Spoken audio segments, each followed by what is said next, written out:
Hello mga kasipat, maayong hapon.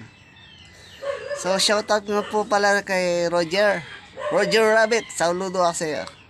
No.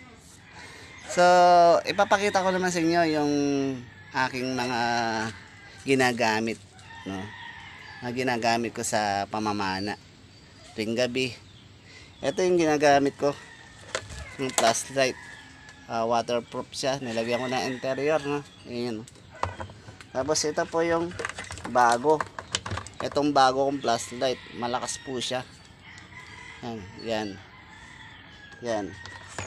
At ito po yung isa pa. Bali tatlo nga po palang ginagamit kong flashlight. Ayan po siya. Yan. Original po siya, no? Original na flashlight po siya.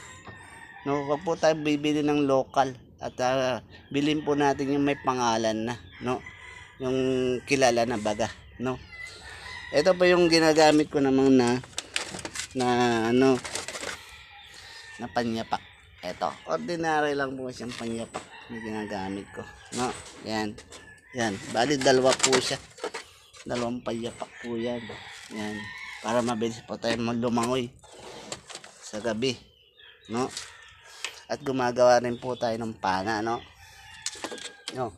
Ito yung gawa ko mong pana, double flapper. Manipis po siya. Yan. Isa pa lang po sa manipis po to.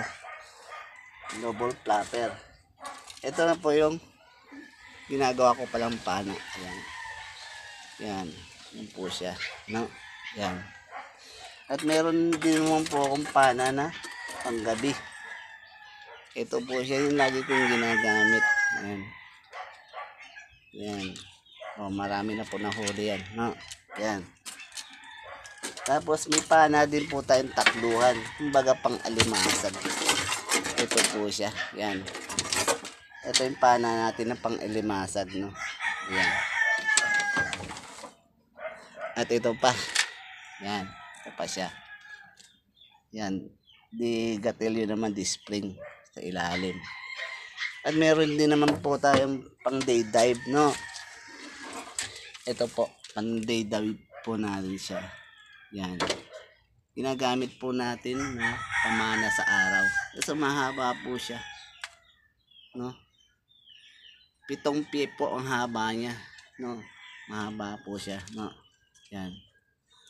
So malalaki po na nadali yan. Yan.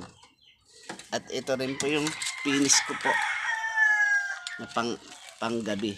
Yan. Yan.